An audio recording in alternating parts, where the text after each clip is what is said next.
Hello everyone, this is Des coming to you after the Georgia Tech versus Duke game. Now it started to rain, so I couldn't record my video outside, but that doesn't mean I'm not going to give you a post-game recap. Now, I was so excited for this game because Duke basketball, as we known it to be like powerhouse basketball, and just being excited about being in the atmosphere and in the environment for Georgia Tech, moving from football to basketball and seeing the dynamic changes, but also seeing how the crowd is behind Georgia Tech. They believe in their teams, and it's very promising, and it's very exciting too to be able to sit across from a student section and you can actually hear them super loud, or you can feel the bass come through like through your feet up into your body, and it's exhilarating. So to me, I was super excited to be able to cover this game today. As I said, Duke is a highly defensive team, but Georgia Tech was going to need to hop on that from the very beginning, and that's what they did. They came out with such good energy. They were like on fire from the beginning to the end of the game. They did not let up at all on Duke. Even when Duke tried to climb their way back, and they did, I will give it to them. They did come back and end up at some point being tied, and then the last little few minutes of the game was really like nail biting, and it was like they had woken up finally, and it's like it's just a little too late to do that. As we know, Duke basketball has not been the same since the retirement of Coach K, and rightfully so. Like, he was there for so long, and he had his program, and it was designed the way that he had designed it for so many years.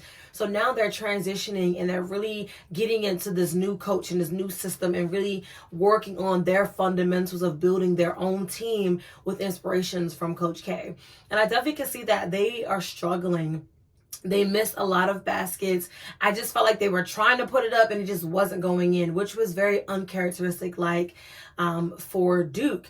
Anybody that says Duke basketball, you just know right off the bat what kind of basketball they're coming to play. And unfortunately today, that was not seen, at least not for me, knowing what kind of basketball that Duke normally produces. I will say for Georgia Tech, though, they looked very, very good. The communication was good on the court. They did have some penalties, but it wasn't too many to really hinder them. They played, like I said, lights out. From beginning to end, they made sure that they were putting up the basketball. They were getting their rebounds and their assists. I believe in the first half, they already had 17 rebounds. So they continued that same energy into the second half. They did not change up their scheme, which eventually helped them win against Duke.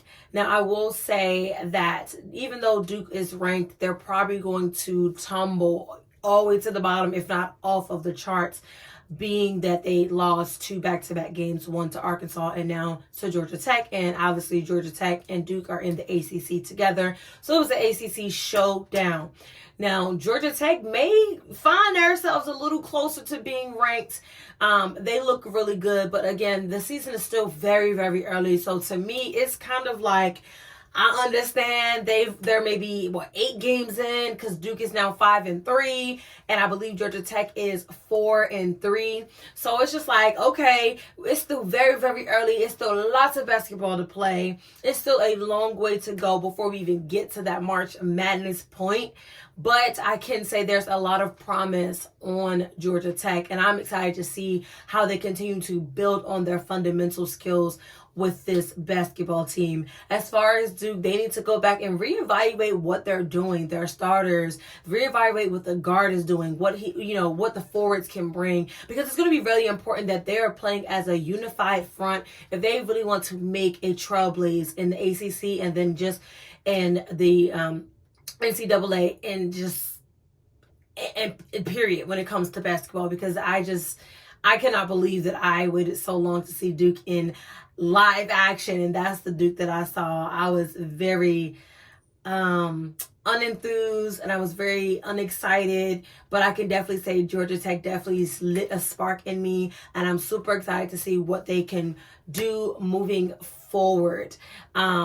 So make sure you guys are liking, sharing, and commenting on this content. I'm working really hard for you guys to make sure I'm getting into these spaces to be able to bring you this game day coverage, and I enjoy just being able to talk and share my experience with you, but I also just love what I do and being able to share that with you as well. So make sure you are following at PG Love Sports as well as MTMV Sports, as we are bringing you all the sports coverage that we can possibly give you. So thank you again for watching, and I'll see you next time.